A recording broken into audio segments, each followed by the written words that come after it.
الحمدللہ رب العالمین والصلاة والسلام علی سید المرسلین وعلی آلہ واصحابہ اجمعین اما بعد فاعوذ باللہ من الشیطان الرجیم بسم اللہ الرحمن الرحیم۔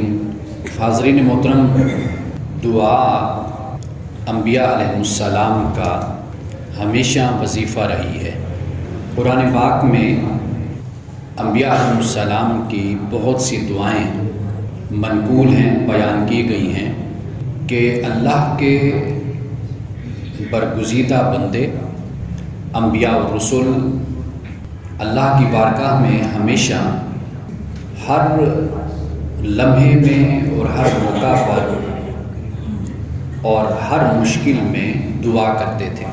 یہ دعا در حقیقت بندے کی عاجزی کا اظہار ہوتا ہے اور خود سپردگی کا، یعنی رسول اللہ صلی اللہ علیہ وسلم نے ہر مرحلے پر اللہ تعالیٰ سے دعا مانگی ہے۔ آپ بہت سی دعائیں پڑھتے ہیں جو کتب احادیث میں منقول ہیں، بیان ہیں، اور ایک ایک مقام پر، ایک ایک جگہ پر اور ایک ایک وقت پر آپ علیہ السلام نے اللہ سے دعا کی ہے۔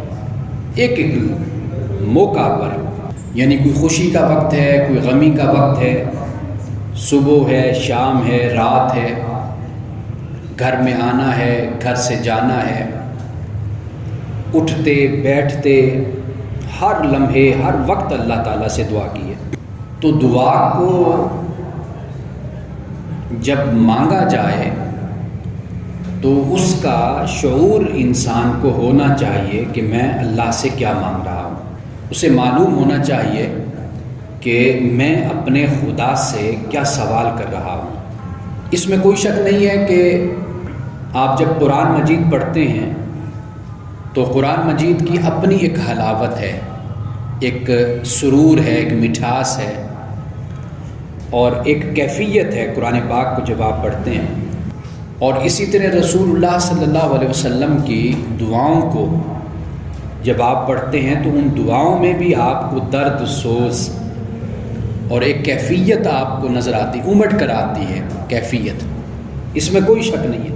لیکن اگر ان دعاؤں کا ترجمہ آتا ہو اور سمجھ ہو کہ میں کیا اپنے خدا سے مانگ رہا ہوں، میں کیا سوال کر رہا ہوں، تو اس کیفیت میں، روحانیت میں اضافہ ہو جاتا ہے۔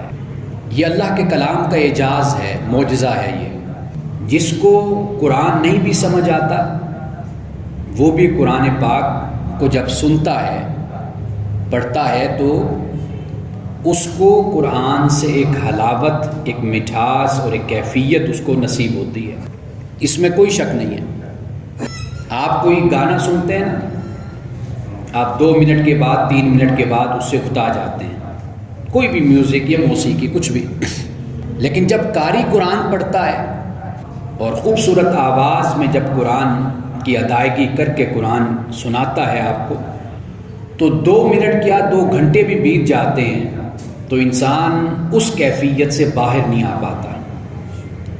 قرآن کا اپنا ایک مزہ ہے، قرآن کو سننے کا ایک لطف ہے، سرور ہے، یہ اپنی جگہ پر، اس میں کوئی شک نہیں، یہ قرآن کا معجزہ ہے۔ پھر رسول اللہ صلی اللہ علیہ وسلم نے جو اللہ سے دعائیں مانگی اور دعائیں کی ہیں، ان دعاؤں میں بھی وہی درد اور سوز ان کے اندر ہمیں ملتا ہے۔ وہ کیا ہے؟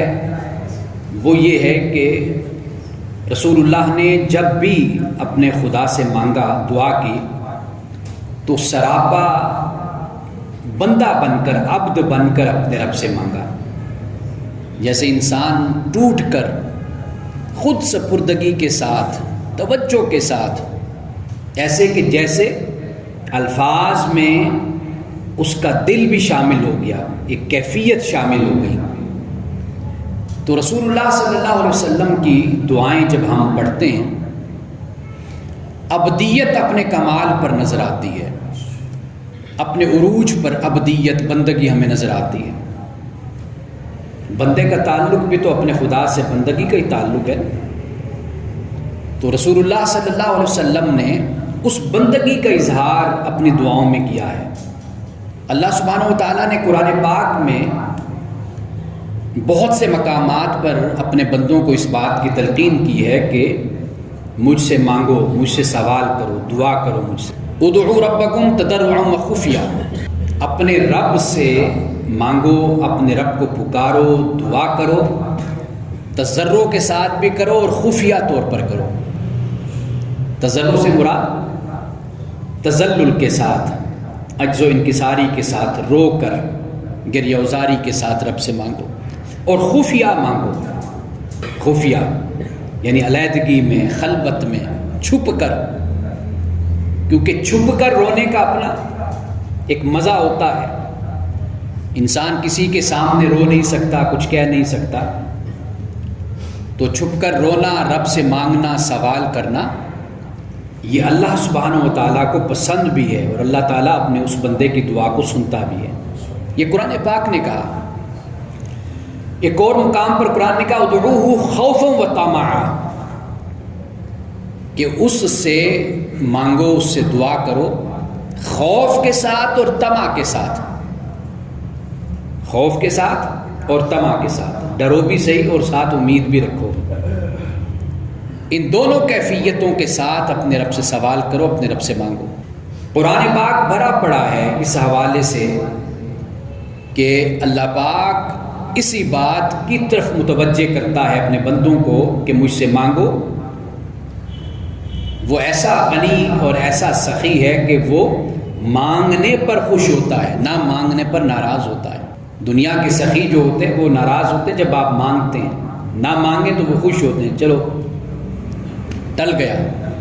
لیکن خدا سے نہ مانگے تو خدا ناراض ہوتا ہے، وہ کہتا ہے مجھ سے مانگو تو میں تمہارے مانگنے سے خوش ہوتا ہوں۔ امام ابن حجر اسقلانی نے جو دعا کی تعریف کی ہے وہ بڑی خوبصورت تعریف ہے۔ وہ کہتے ہیں کہ ہوا اظہار و غایت تذلل، کہ یہ جو دعا ہے نا، یہ انتہائی درجے کی عاجزی کا اظہار ہوتا ہے۔ یہ دعا ہے۔ قرآن پاک نے حضرت آدم علیہ السلام سے لے کر رسول اللہ صلی اللہ علیہ وسلم تک سب کو دعا کی تلقین کی، بلکہ پہلے انبیاء کی دعاؤں کو بھی قرآن پاک نے نقل کر دیا، بیان کر دیا۔ وہ جو آپ دعا کرتے ہیں ربنا ظلمنا انفسنا وان لم تغفر لنا وترحمنا لنکونن من الخاسرین، یہ کس کی دعا ہے؟ یہ حضرت آدم و حوا کی، دونوں کی دعا ہے کہ ہمارے رب ہم نے اپنے اوپر ظلم کیا، اور اگر تو نے ہماری مغفرت نہ کی اور ہم پر رحم نہ کیا تو ہم تو نقصان کرنے والوں میں سے ہو جائیں گے۔ یہ حضرت آدم و حوا کی دعا ہے جو ہم مانگتے رہتے ہیں۔ رسول اللہ صلی اللہ علیہ وسلم کو جو پسندیدہ دعا تھی، جو سب سے زیادہ رسول اللہ نے پسند فرمائی، وہ دعا کیا تھی؟ ربنا آتنا فی الدنیا حسنہ وفی الآخرۃ حسنہ وقنا عذاب النار۔ یہ آپ صلی اللہ علیہ وسلم کو سب سے زیادہ پسند تھی۔ پسندیدہ ترین، محبوب ترین دعا یہ تھی، اے ہمارے رب ہمیں دنیا میں اچھا عطا کر اور ہمیں آخرت میں بھی اچھا عطا کر، اور آگ کے عذاب سے ہمیں محفوظ رکھ، ہمیں بچا لے۔ اب دنیا پہلے ہے، آخرت بعد میں، کیونکہ آخرت بعد میں آتی۔ دنیا میں انسان رہتا ہے اور اسی دنیا میں ہی انسان کو اللہ کے فضل اور اس کے احسان کی ضرورت ہے، پھر آخرت ہے۔ تو رسول اللہ صلی اللہ علیہ وسلم نے اسی زمانی فرق کو، یعنی قرآن میں جو بیان کیا، اس کو آپ نے اس دعا کو پسند کیا کہ یہ میرے امتی، مجھ پر ایمان لانے والے یہ دعا اللہ سے کیا کریں۔ یہ سب سے پسند ہے۔ آپ علیہ السلام نے مختلف اوقات میں جو دعائیں مانگی، صحابہ نے اس کو نقل بھی کیا اور ان دعاؤں کو بیان بھی کیا۔ وہ چند دعائیں ہیں جو میں چاہتا ہوں کہ آج، کیونکہ اب رمضان بھی قریب ہے، تو ہمیں کچھ دعا کرنے کا، مانگنے کا کچھ ہمیں طریقہ ہے، کچھ سلیقہ ہے۔ کچھ وقت خاص ہوتے ہیں، کچھ زمانے خاص ہوتے ہیں، کچھ دن اور راتیں خاص ہوتی ہیں کہ جب رب سے مانگا جائے، سوال کیا جائے۔ رسول اللہ صلی اللہ علیہ وسلم نے بڑے مختلف انداز سے مختلف مواقع پر اللہ تعالیٰ سے دعائیں کی تھیں۔ چند دعائیں ہیں جو میں چاہتا ہوں۔ سب سے پہلی بات یہ یاد رکھیے کہ دعا کے آداب کیا ہیں، یہ سب سے پہلے ذہن میں رکھنا چاہیے۔ رسول اللہ نے صلی اللہ علیہ وسلم نے ایک حدیث ہے، فرمایا کہ یستجاب للعبد، جو عربی جانتے ہیں وہ سمجھ سکتے ہیں کہ کیا آپ نے فرمایا۔ آپ نے فرمایا کہ بندے کی دعا کو قبول کیا جاتا ہے، اس کی دعا کو سنا جاتا ہے، قبول کیا جاتا ہے، یہ آپ نے فرمایا۔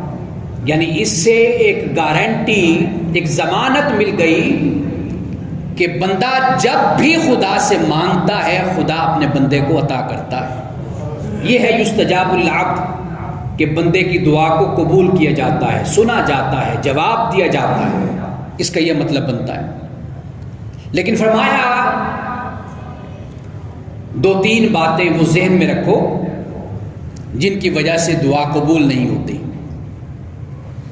وہ دو تین شرطیں ہیں، وہ ذہن میں رہنی چاہیے۔ ایک شرط کیا ہے؟ آپ نے فرمایا کہ مانگنے والا کوئی گناہ کی بات اپنی دعا میں شامل نہ کرے۔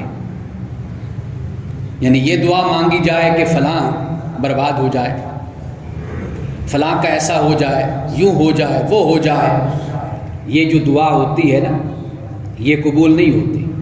خدا اپنے بندوں کا برا نہیں کرتا۔ قرآن کہتا ہے کہ وَمَا كَانَ اللَّهُ لِيَظْلِمَهُمْ وَلَٰكِنْ كَانُوا أَنفُسَهُمْ يَظْلِمُونَ۔ خدا کی شان یہ نہیں ہے کہ خدا اپنے بندوں پر ظلم کرے، یہ بندے ہیں جو خود اپنے اوپر ظلم کرتے ہیں۔ قرآن نے بالکل علی الاعلان اس بات کو بیان کیا کیٹیگوریکلی کہ خدا اپنے بندوں پر ظلم نہیں کرتا، یہ بندے ہیں جو اپنے اعمال کی وجہ سے اپنے اوپر ظلم کرتے ہیں۔ ایک بات تو یہ رسول اللہ نے فرمائی کہ بشرطے کہ اس دعا میں گناہ نہ ہو۔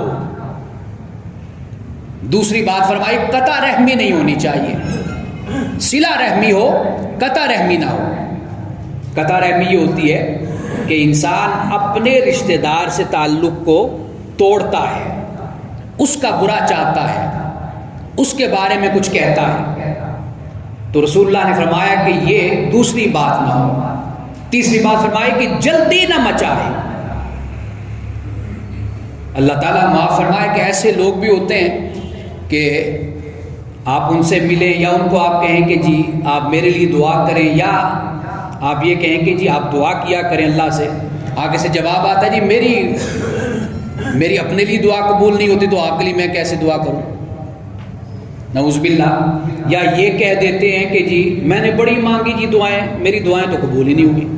ایسے ناشکرے لوگ بھی ہوتے ہیں، ناشکرے لوگ کہ جن کی آنکھیں سلامت، کان سلامت، زبان سلامت، جسم سلامت، خدا ان کو اپنی نعمتیں عطا کر رہا ہے، سہولتیں ان کے پاس ہے، گاڑیاں ہیں، کوٹھیاں، گھر، باغ، سب کچھ ان کے پاس ہے، پھر کہتے ہیں جی ہم تو دعا کرتے ہیں ہماری دعا تو قبول نہیں ہوتی۔ اللہ کے بندے، یہ جو خدا نے تجھے صحت اور سلامتی عطا کی ہے، تجھے خدا نے اچھا کاروبار دیا، تجھے عزت دی، یہ سب کچھ پھر زبان کے ساتھ ناشکری کر رہا ہے۔ معاملہ تیرا یہ ہے کہ تو اپنی آنکھوں سے دیکھ رہا ہے، آنکھوں میں بینائی سلامت ہے، تو گفتگو کر رہا ہے، تیری زبان چل رہی ہے، تیرے ہاتھ، تیرے بازو، تیری ٹانگیں، تیرے پاؤں، سب کچھ سلامت ہے، لیکن پھر تو کہتا ہے کہ جی میں تو بڑی دعائیں کرتا ہوں، میری تو دعائیں نعوذ باللہ سنی نہیں جاتی۔ ایسے لوگ ہوتے ہیں نا، یعنی دسترخوان پر جو نعمت ہے خدا نے دی ہے، اس کو دیکھنے کے بجائے اس نعمت پر ناشکری کریں گے جو ٹیبل پر نہیں ہے، جو دیکھ رہے ہیں اس پر شکر نہیں ادا کریں گے کہ اتنا کچھ رب نے مجھے عطا کر دیا۔ اس کائنات میں کتنے انسان ہیں کہ جن کو کھانا نصیب نہیں ہوتا، صبح کا کھاتے ہیں تو دوپہر کی فکر ہوتی ہے، دوپہر کا کھاتے ہیں تو رات کی فکر ہوتی ہے۔ کتنے لوگ ہیں، کتنے لوگ ہیں کہ جن کو مسلسل ایک دائمی بیماری لگ گئی، دائمی بیماری، ساری زندگی ان کی یوں اس بیماری کے ساتھ گزر گئی۔ کتنے لوگ ہیں کہ جن کو نیند نہیں آتی، کئی دن گزر جاتے ہیں نیند کے لیے بےتاب اور بے چین رہتے ہیں۔ کتنے لوگ ہیں کہ جن کو یہ پیشاب کا مسئلہ رہتا ہے، پاخانے کا مسئلہ رہتا ہے۔ رسول اللہ صلی اللہ علیہ وسلم کی ایک دعا ہے کہ جس میں رسول اللہ نے اس بات کا ذکر فرمایا. آپ نے فرمایا کہ اللہ سبحانہ و تعالیٰ کا شکر میں ادا کرتا ہوں کہ اس نے مجھے کھلایا، اس نے مجھے پلایا، اور اس نے خوش ذائقہ نعمتیں مجھ کو عطا کی. خوش ذائقہ میرے سامنے سالن ہے، روٹی ہے، میرے سامنے پھل پڑا ہوا ہے، میرے سامنے سبزی ہے، سلاد ہے، کیا کچھ میرے سامنے. تو رسول اللہ نے فرمایا کہ میں تعریف، میں حمد کرتا ہوں ذات کی کہ جس نے مجھے کھلایا، مجھے پلایا اور مجھے خوش ذائقہ چیزیں عطا کی. اور پھر آخر میں کیا فرمایا؟ فرمایا کہ جس نے میرے جسم سے غیر مفید مادوں کو نکال دیا. یہ کتنی بڑی نعمت ہے. یا آپ ان لوگوں سے پوچھئے کہ جن کو باتھ روم جانے کی حاجت نہیں ہوتی، جن کے پیشاب کا مسئلہ ہوتا ہے، رکاوٹ آ جاتی ہے، کتنے مسائل ہوتے ہیں انسانوں کو، کانسٹیپیشن، قبض کے مسئلے، کتنی تکلیف اور دقت میں انسان رہتا ہے. یہ سب کچھ انسانوں کے ساتھ ہی ہوتا ہے نا. رسول اللہ نے فرمایا تمام تعریف اس خدا کی کہ جس نے خوش ذائقہ دیا کھانا اور پھر میرے جسم سے غیر مفید مادوں کو نکال دیا، خارج کرنے کا بھی راستہ بنا دیا. اگر یہ خارج کرنے کا راستہ نہ ہو تو انسان کی کیا حالت اور کیفیت ہوتی ہے، نہ مرتا ہے نہ جیتا ہے. لیکن کیسے ہم ڈٹائی کے ساتھ اپنے خدا کی ناشکری کر دیتے ہیں. جی میں نے بڑی دعائیں مانگی، میری دعائیں تو قبول نہیں ہوئی. اور یہ اس زبان کے ساتھ کہہ رہا ہوتا ہے، یہ جو زبان بھی خدا کی نعمت ہے اس نے دی ہوتی ہے، اور اس صحت کے ساتھ کہہ رہا ہوتا ہے جو خدا نے صحت بھی دی ہوئی ہے، اور اس ہاتھوں کے ساتھ کہہ رہا ہوتا ہے جو ہاتھ حرکت کر رہے ہیں، یہ سب کچھ خدا نے دیا ہے. لیکن دائمی مرض سے بچے ہوئے ہیں، جن کو کوئی بیماری، کوئی تکلیف، کوئی عذر، کوئی معذوری جن کو ہوتی ہے، محتاجی ہوتی ہے، ان سے پوچھئے ان بیچاروں کا وقت کیسے گزرتا ہے. لیکن ان باتوں پر ہماری توجہ نہیں جاتی. ناشکر بندہ اتنی ناشکری کرتا ہے، اتنی ناشکری کرتا ہے. ایسے لوگ بھی ہوتے ہیں. تو تیسری بات رسول اللہ نے فرمائی کہ جلدی مچاتا ہے بندہ اور کہتا ہے جی میں نے بڑی دعائیں کی، میری دعا قبول نہیں ہوئی، اور پھر اس کے بعد اکتا کر تنگ آ کر مانگنا چھوڑ دیتا ہے. تو فرمایا کہ یہ 3 قسم کے لوگ ہیں، یہ 3 باتیں ہیں جس کی بنیاد پر دعا قبول نہیں ہوتی، دعا چلی جاتی ہے. لیکن پہلے الفاظ کیا؟ یستجاب للعبد. یستجاب للعبد کا مطلب یہ ہے کہ بندہ مانگتا ہے، رب عطا کرتا ہے، لیکن نہیں دیا جاتا تو اس بنیاد پر ہوتا ہے، وہ یہ سمجھتا ہے دعا رد ہو گئی. اپنی ناشکری کی وجہ سے جس چیز کے لیے مستحق اور حقدار بھی قرار پاتا ہے، اپنی ناشکری کی وجہ سے اس سے محروم ہو جاتا ہے. قرآن پاک نے واضح طور پر اس بات کو بیان کیا. اللہ نے کہا کہ اگر تم میرا شکر کرو گے تو میں تمہیں زیادہ، ان شکرتم لازیدنکم ولا ان کفرتم ان عذابی لشدید. اگر تم شکر کرو گے میں تمہیں مزید عطا کروں گا، اور اگر تم ناشکری کرو گے پھر یاد رکھو میرا عذاب بڑا سخت ہے. یہ 2-3 باتیں ہیں جو رسول اللہ نے بیان فرمائی ہیں. دعا، آپ علیہ السلام نے فرمایا کہ دعا اتنی طاقتور چیز ہے کہ جو تقدیر کو بدل دیتی ہے، تقدیر کو بدل دیتی ہے. خدا نے لکھ رکھا ہے میرے اس بندے کا یہ معاملہ ہوگا، لیکن پھر بندہ دعا کرتا ہے، فرشتے اس بندے کی دعا کو لے کر رب کی بارگاہ میں جاتے ہیں. رب کہتا ہے میرے بندوں لکھا تو یوں تھا، اب میرے بندے نے دعا کر دی، اب اس کی تقدیر کو بدل دو. اس کی تقدیر بدل دی جاتی ہے. آئی ہوئی موت کو اٹھا لیا جاتا ہے، آئی ہوئی بیماری اور مرض کو واپس کر دیا جاتا ہے. وہ محتاجی، وہ تکلیف، وہ جو اس کی زندگی میں ہے. آپ علیہ السلام نے دعا کے ساتھ ایک اور چیز کو بھی شامل فرمایا، وہ ہے صدقہ و خیرات. آپ نے فرمایا کہ دعا کرو اور جو تمہاری ہمت اور استطاعت ہوتی ہے اس کو بانٹو، اللہ کے بندوں میں دو، صدقہ و خیرات کیا کرو. یہ 2 وہ چیزیں ہیں کہ جو بلا کو اور مصیبت کو رد کر دیتی ہیں، تقدیر تک کو ٹال دیتی ہیں. اتنی بڑی بات ہے، دعا میں اتنی بڑی طاقت ہے. بندہ کوئی کمزور نہیں ہوتا، جب وہ رب کا بندہ ہے نا وہ پھر کمزور نہیں ہے. حدیث پاک میں آتا ہے نا کہ میلے کچیلے کپڑے پہنا ہوا شخص ہوتا ہے لوگ دھتکارتے ہیں، اس کو غیر اہم سمجھتے ہیں۔ رسول اللہ نے فرمایا اگر وہ میرا بندہ، وہ اللہ فرماتا ہے میرا بندہ اگر اپنے ہاتھوں کو اٹھا کر مجھ سے دعا کرے تو میں اس کی دعا کو کبھی رد نہیں کرتا۔ بندہ بڑا طاقتور ہے، بشرطے کہ رب کا بندہ ہو نا، مال کا بندہ نہ ہو، دولت کا بندہ نہ ہو، لوگوں کا بندہ نہ ہو، نوکریوں کا بندہ نہ ہو، ہوس کا شکار نہ ہو۔ جب رب کا بندہ کوئی بن جائے تو پھر رب کی تقدیر اس کی چاہت کے مطابق ہوتی ہے۔ رب کا بندہ تو بن کر دیکھا جائے نا، پہلے رب کا بندہ بنا جائے، پھر رب سے مانگا جائے تو رب اپنے بندے، اپنے دوست، اپنے ولی اور اپنے غلام کی کبھی بھی چاہت کو رد نہیں کرتا، اس کی دعا کو قبول کرتا، بشرطے کہ رب کا بندہ بنے، دنیا کا بندہ نہ بنے، عبد الدینار نہ بنے، دینار اور درہم کا بندہ نہ بنے، عبد الرب بنے، رب کا بندہ بنے۔ پھر رب اپنے بندے کی لاج رکھتا ہے۔ قرآن پاک اس بات کو بیان کرتا ہے، سورۃ بنی اسرائیل پڑھیے، قرآن کہتا ہے کہ جب یہ تکلیف میں شکار ہوتے ہیں، تکلیف میں پڑتے ہیں، جب ان پر کوئی مصیبت آتی ہے، قرآن کہتا ہے کہ یہ پھر اپنے جھوٹے معبودوں کو پکارتے ہیں، لیکن جب یہ تکلیف میں ہوتے ہیں ان کے سارے جھوٹے معبود ان کو چھوڑ کر چلے جاتے ہیں۔ اگر اس وقت بھی ان کی کوئی مدد کرتا ہے تو وہ اللہ کی ذات ہے۔ جب اللہ مشرکوں کی مدد کرتا ہے، کافروں کی مدد کرتا ہے، تو مسلمانوں کی مدد کیوں نہ کرے گا؟ تو مسلمان اس شرط پر اپنے ایمان کے ساتھ اپنے رب کو پکارے نا۔ ایک ہوتا ہے اسلام اور ایک ہوتا ہے ایمان۔ سورۃ الحجرات کو پڑھ کر دیکھیے، قرآن کہتا ہے قالت الاعراب آمنا، یہ عرابی کہتے ہیں، یہ بدو کہتے ہیں ہم ایمان لائے، قل لم تؤمنوا ولکن قولوا اسلمنا ولما يدخل الايمان في قلوبكم۔ اللہ نے فرمایا کہ تم یہ نہ کہو کہ ہم ایمان لائے، تم یہ کہو ہم مسلمان ہوئے، ابھی ایمان تمہارے دل میں اترا نہیں ہے۔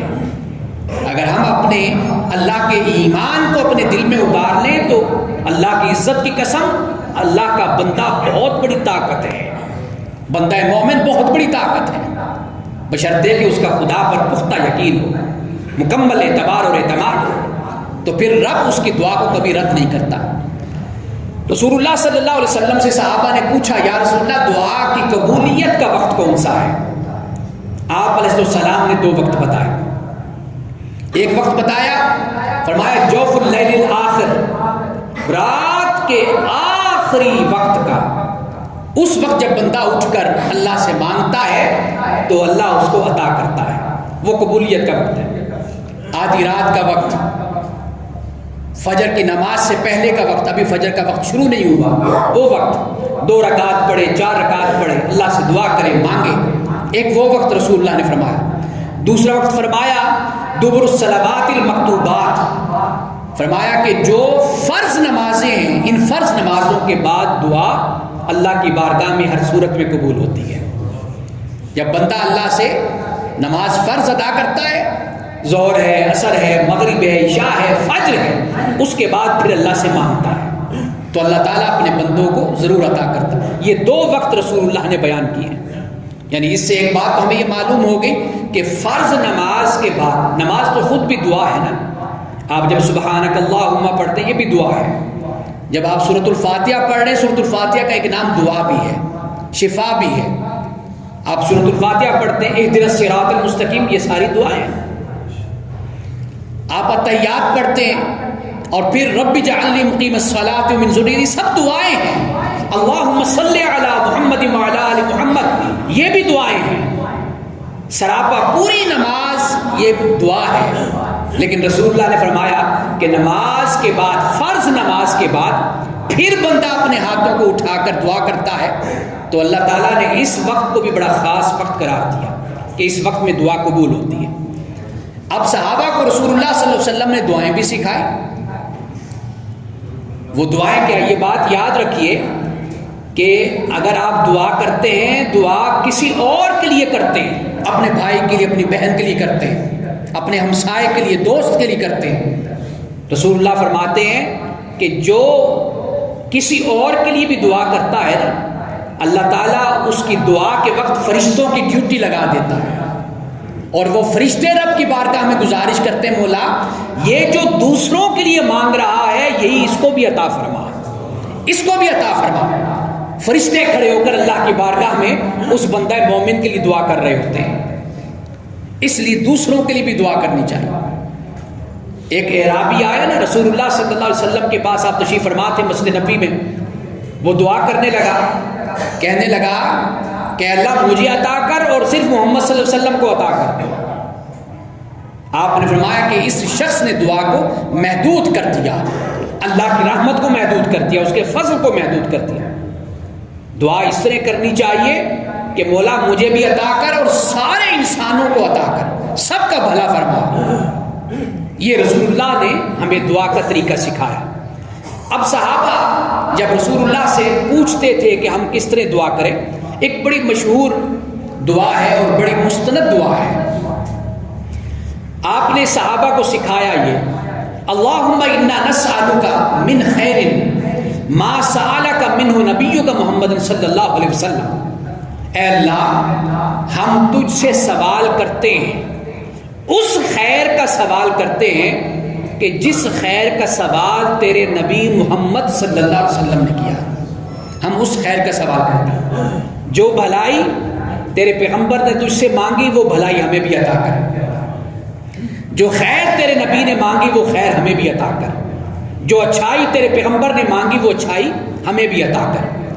اور پھر رسول اللہ نے فرمایا کہ اس سے آگے یہ رب سے کہا کرو وَنَعُوذُ بِكَ مِن شَرِّ مَا اسْتَعَاذَ مِنْهُ نَبِيُّكَ محمد صلی اللہ علیہ وسلم، اے اللہ ہم تیری پناہ مانگتے اس شر سے کہ جس شر سے تیرے نبی محمد صلی اللہ علیہ وسلم نے پناہ مانگی تھی، اس برائی سے، اس شر سے، اس نقصان سے ہمیں تو محفوظ فرما۔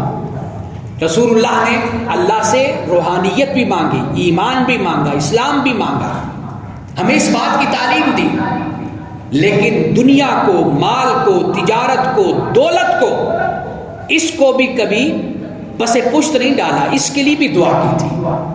ایک صحابی رسول اللہ صلی اللہ علیہ وسلم کی بارگاہ میں حاضر ہوئے، الفاظ یہ کہ یا رسول اللہ صلی اللہ علیہ وسلم قرض، پریشانی اور قرض نے، یہ دو چیزوں نے مجھے چاٹ کھایا ہے۔ حدیث کے الفاظ کا ترجمہ کر رہا ہوں۔ عرض کی یا رسول اللہ مجھے پریشانیوں نے اور قرضوں نے میری جان کو کھا لیا ہے، مجھے کچھ ایسی بات بتائیے کہ میں یہ غم سے اور قرض سے میری جان چھوٹ جائے۔ تو رسول اللہ صلی اللہ علیہ وسلم نے فرمایا ما اعلمک، کیا میں تجھے کوئی ایسی چیز نہ سکھاؤں کہ جو تو صبح اور شام اللہ سے مانگے، اللہ سے دعا کرے اور اللہ تجھے اس سے نجات عطا کر دے۔ تو رسول اللہ نے کیا فرمایا؟ فرمایا صبح اور شام یہ دعا کیا کر۔ الفاظ کیا ہے؟ فرمایا اللہم انی اعوذ بک من الہم والحزن، اے اللہ میں تیری پناہ مانگتا ہوں کس سے؟ رنج سے، غم سے۔ وَأَعُوذُ بِكَ مِنَ الْعَجْزِ وَالْكَسَلِ، اے اللہ میں تیری پناہ مانگتا ہوں عاجزی سے، یعنی بے بسی سے، بے کسی سے، اور کسل سے۔ کسل کا مطلب بے اطمینانی، سستی، کاہلی، کسل مندی۔ اور فرمایا وَأَعُوذُ بِكَ مِنَ الْبُخْلِ وَالْجُبْنِ، اے اللہ میں تیری پناہ مانگتا ہوں کنجوسی سے اور بزدلی سے۔ فرمایا پھر یہ کہا کر وَأَعُوذُ بِكَ مِنْ غَلَبَةِ الدَّيْنِ وَقَهْرِ الرِّجَالِ، اے اللہ میں تیری پناہ مانگتا ہوں قرض کے غلبے سے، بوجھ سے، اور قہر الرجال، لوگوں کے غصے سے میں پناہ مانگتا ہوں۔ رسول اللہ نے یہ دعا اس صحابی کو سکھائی۔ صحابہ بیان کرتے ہیں کہ کچھ دنوں کے بعد وہ صحابی پھر ہم سے ملے، ہم نے پوچھا سناؤ بھائی کیا حال ہے؟ وہ کہنے لگے کہ خدا کی قسم جب رسول اللہ نے یہ مجھے دعا سکھائی اس کے بعد میں نے پابندی سے یہ دعا پڑھنا شروع کر دی صبح اور شام۔ اللہ تعالیٰ نے مجھے پریشانی سے بھی نکال دیا اور مجھے قرضوں سے بھی نکال دیا، دونوں چیزیں ادا ہو گئی۔ وہ کیسے ادا ہوئی؟ ایک تو رسول اللہ کی دعا، اور پھر اس مومن کا یقین، ایمان، اپنے رسول پر بھی ایمان اور اپنے خدا پر بھی ایمان، کہ جو رسول اللہ کی زبان سے نکل گیا وہ رب کی تقدیر بن گیا، رب اس کو کبھی رد نہیں کرے گا۔ یہ دعا رسول اللہ صلی اللہ علیہ وسلم نے سکھا۔ اب یہ جو الفاظ میں نے ابھی دعا کے بولے تھے کہ رسول اللہ نے یہ دعا سکھائی اپنے صحابہ کو، اس میں آخر میں کچھ الفاظ ہیں، وہ یہ ہے کہ وَأَنْتَ الْمُسْتَعَانُ، کہ تو مستعان ہے، یعنی تیری وہ ذات ہے کہ تجھ ہی سے مدد مانگی جاتی ہے اور تو ہی مدد کرنے والا ہے، وَعَلَيْكَ الْبَلَاغُ، اور خیر اور شر کا پہنچانا مولا تیرے اختیار میں ہے، وَلَا حَوْلَ وَلَا قُوَّةَ إِلَّا بِاللَّهِ، اور یہ جو برائی ہے اس سے بچانے والی ذات بھی اللہ کی اور اچھائی کی توفیق دینے والی ذات بھی اللہ کی۔ یہ رسول اللہ صلی اللہ علیہ وسلم نے اپنے صحابہ کو دعائیں سکھائی۔ ایک دعا یہ ہے کہ اللہم انی اعوذ بک من شر سمعی، اے اللہ میں تیری پناہ مانگتا ہوں کس سے؟ کانوں کے شر سے، ومن شر بصری، اور اپنی آنکھوں کے شر سے، ومن شر لسانی، اپنی زبان کے شر سے، ومن شر قلبی، اور اپنے دل کے شر سے، ومن شر منی، اور اپنی شرمگاہ کے شر سے۔